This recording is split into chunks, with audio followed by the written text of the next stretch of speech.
tal? Muy buenas tardes tengan todos ustedes, queridos amigos y seguidores de tu canal, Despierta tu conciencia con Eneida. Es un gusto tenerte de nuevo en esta tu casa.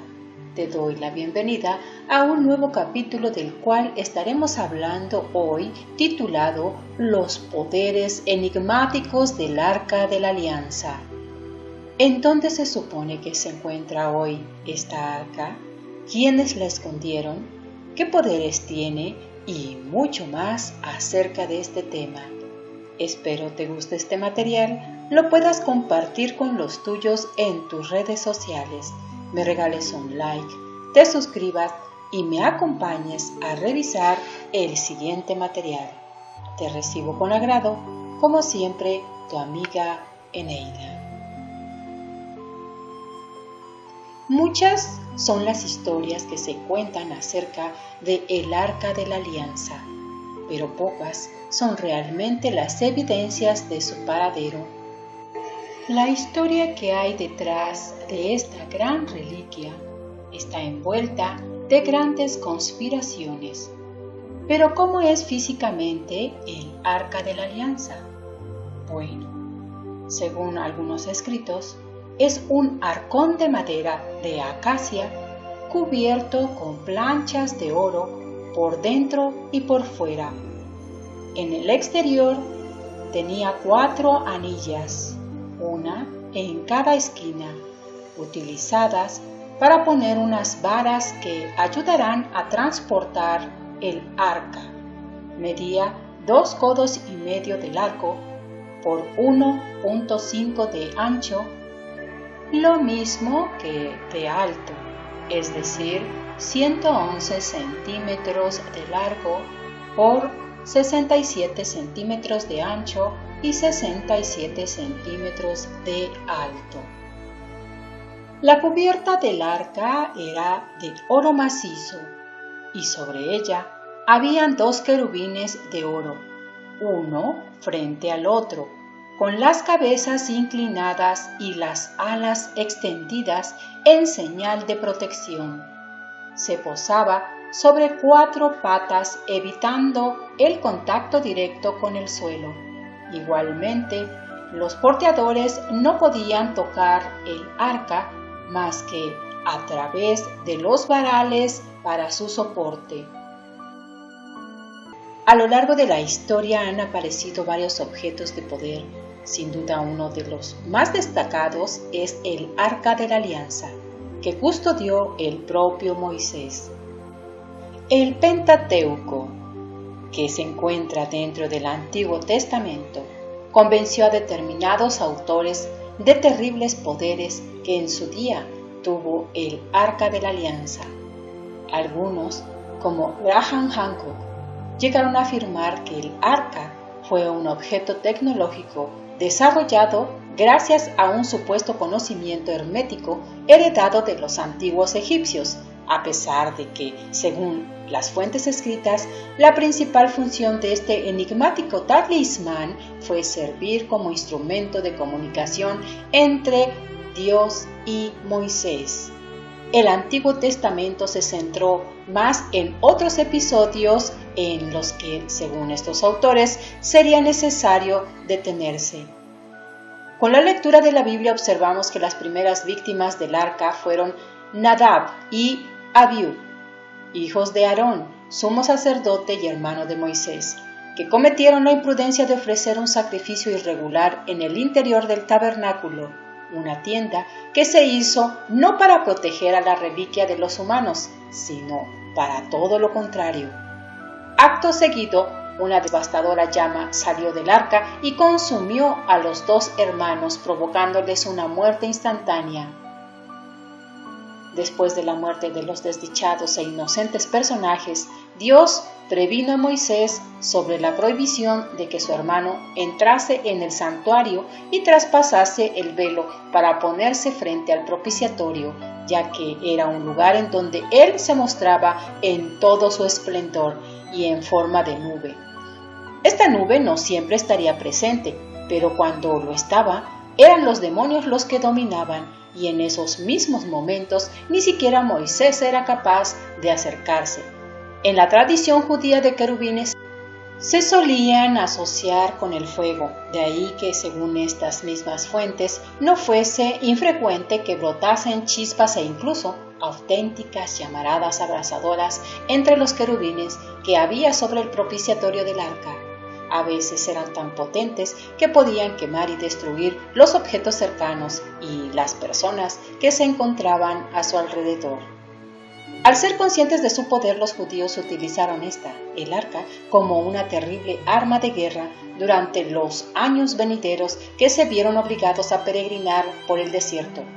Tardó en surgir la interpretación de este utensilio como un poderoso aparato tecnológico, cuya existencia podría explicarse teniendo en cuenta que Moisés habría tenido acceso a una inigualable y desconocida fuente de sabiduría tipo iniciático. ¿Será esta una tecnología extraterrestre?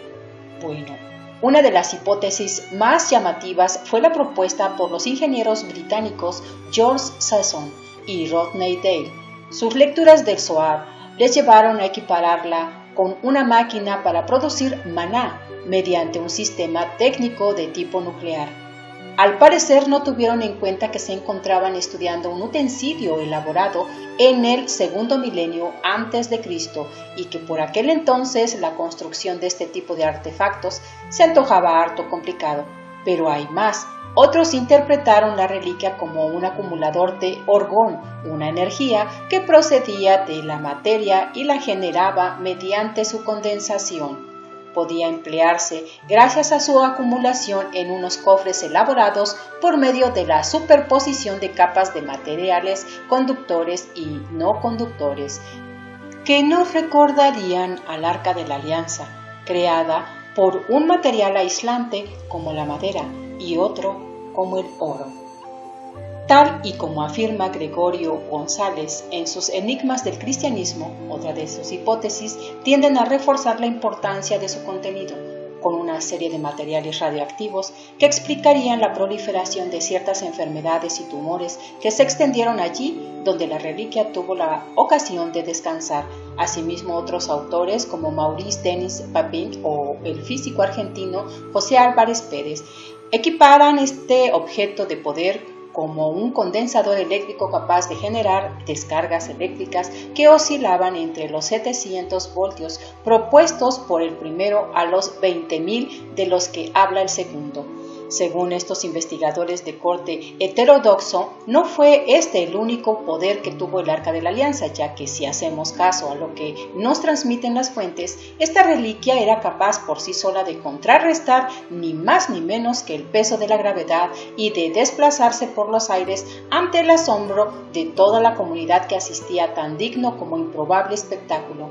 Así podemos verla cuando el pueblo elegido decide abandonar su campamento situado en las faldas del monte Sinaí y empezar una marcha de 3 días en los que el arca actuó de forma autónoma, moviéndose por iniciativa propia y marcando el camino que aún tenían que recorrer los israelitas. Se dio el caso en el que los porteadores que la transportaban eran levantados espontáneamente del suelo, haciendo su carga más ligera y dando muestras nuevamente de lo que era capaz de hacer Dios a través de lo que se le consideró la reliquia que simbolizaba su presencia entre los hombres.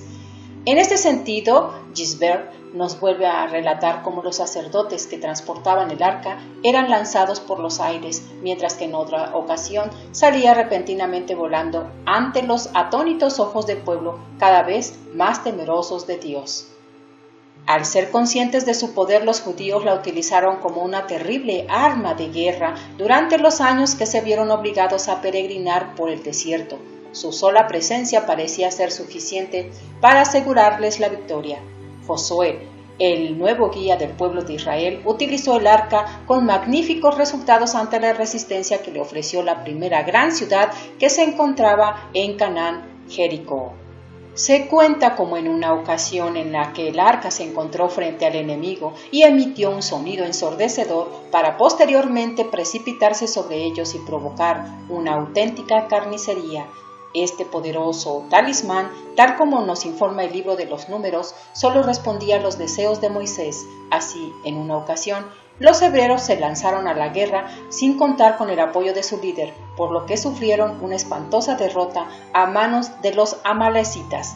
Por este y otros motivos, el pueblo elegido no volvió a desafiar la autoridad del gran profeta Moisés, al que le siguieron ciegamente hasta la fecha de su muerte, que se produjo cuando tenía ante sus ojos los vastos llanos de la tierra prometida.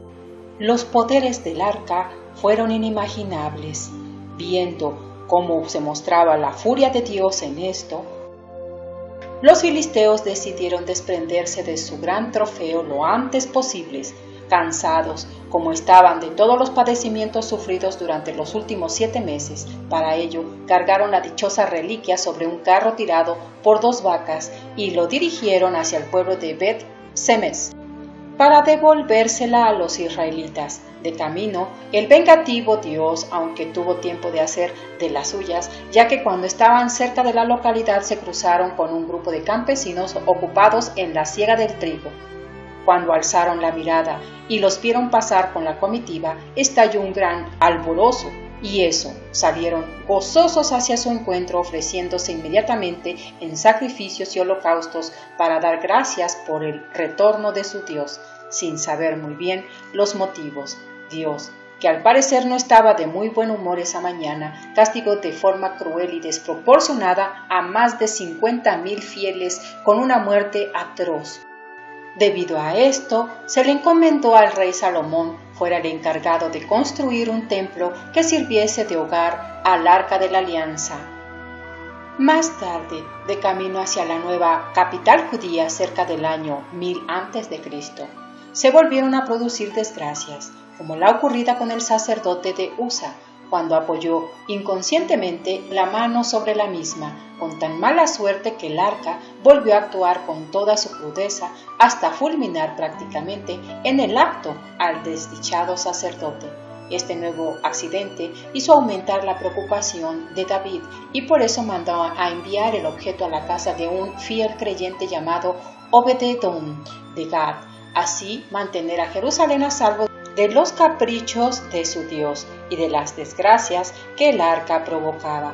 Pero nada de eso sucedió, más bien todo lo contrario, porque según la Biblia, Dios bendijo a Obed-Edom, otorgándole lo más deseado para los protagonistas de esta historia sagrada, una abundante descendencia, y fue tanta que el afortunado personaje empezó a tener hijos de 6 en 6, y lo más increíble de todo, después de unos brevísimos embarazos de tan solo 2 meses de duración. Cuando esta noticia llegó a oídos del rey David, no solo pensó ni un solo instante, mandó a sus levitas en busca del arca, ansioso porque esta buena estrella se trasladase hasta su hogar, en donde pensaba erigir una nueva capital que fuese digna del pueblo elegido. Y así lo hizo, aunque para su desgracia no tuvo la misma suerte a la hora de construir un templo para ubicar su preciada reliquia, porque fue voluntad de Dios que este desempeño recayese en manos de su hijo, Salomón, bajo cuyo reinado se hizo uno de los edificios más importantes y con mayor trascendencia de la antigüedad, el Templo de Salomón, en donde permaneció el arca hasta su misteriosa desaparición en una fecha comprendida entre el siglo X y el siglo VII a.C. Entonces convocó Salomón a los ancianos de Israel, a todos los cabezas de las tribus y a los príncipes de las familias de los hijos de Israel, para trasladar el arca de la alianza de Dios a la ciudad de David, que es Sión, reuniéndose con el rey Salomón todos los varones de Israel en el mes de Etanim, que es el 7º mes, en el día solemne de la fiesta, y llegados todos los ancianos de Israel, llevaron los sacerdotes el arca. Llevan el arca de Dios, el tabernáculo de la reunión y todos los utensilios sagrados del tabernáculo. Los sacerdotes y los levitas la llevaban. El rey Salomón y toda la asamblea de Israel, convocada por él, iban delante del arca. Sacrificaron ovejas y bueyes en número incontable por su muchedumbre. Los sacerdotes pusieron el arca de la alianza de Dios en su sitio, en el santuario de la casa, en el lugar santísimo, bajo las alas de los querubines, pues los querubines tenían las alas extendidas sobre el lugar del arca y la cubrían por encima. El arca de la alianza es un cofre sagrado que contiene las tablas de piedra donde figuraban los 10 mandamientos que Dios entregó a Moisés en el monte Sinaí. Dicho cofre hasta entonces estuvo custodiado en el templo de Jerusalén construido por Salomón. En cuanto salieron los sacerdotes del santuario, la nube llenó la casa de Dios, sin que pudieran permanecer allí los sacerdotes para el servicio por causa de la nube, pues la gloria de Dios llenaba la casa. En ese momento dijo Salomón: Dios, has dicho que habitarías en la oscuridad. Yo he edificado una casa para que sea tu morada, el lugar de tu habitación para siempre. Sin embargo, hasta hoy día se sabe que el arca fue retirada de ese sitio. Algunos comentan que fueron los caballeros templarios los que escondieron dentro de los pasadizos ocultos bajo el templo de Salomón. En algún momento el arca desapareció de Jerusalén. El misterio de lo que se convirtió el importante y sagrado artefacto continúa fascinando a arqueólogos, historiadores y creyentes por igual. No hay escasez de teorías en cuanto a su destino y su ubicación actual, que incluyen un túnel de Jerusalén o la cima del monte Nebo en Jordania. Para los cristianos etíopes y los judíos, la ubicación del Arca de la Alianza no es un misterio. De acuerdo a las crónicas reales etíopes, el arca desapareció de Jerusalén mucho antes de lo que generalmente se piensa, en los días del rey Salomón, y fue llevado a Etiopía de la mano de Menelik I, hijo del rey Salomón y de la reina de Saba. A continuación, el arca estaría a salvo en Etiopía durante los milenios, cuidadosamente escondida durante las guerras. Hoy día, y según la tradición, el arca está consagrado en una tesorería especial junto a la iglesia de Santa María de Sion en Aksum, Etiopía. Nos queda claro que el arca no fue un simple artefacto, sino uno de tecnología muy avanzada para su tiempo. Hablamos de tecnología extraterrestre, pero tal como nos dicen en las Escrituras, nos avisan que ésta saldrá de nuevo a la luz cuando lleguen los tiempos para una nueva humanidad. Muy bien, amigos, hasta aquí dejamos este tema acerca de los poderes del Arca de la Alianza. Espero y te haya gustado este tema, lo puedas compartir con los tuyos en tus redes sociales, me regales un like, te suscribas, actives la campanita de notificaciones y me visites en mi siguiente video. Te mando un gran abrazo de luz sanador y protector para ti y los tuyos. Nos vemos hasta la próxima. Se despide de ti, como siempre, tu amiga Eneida. Bye.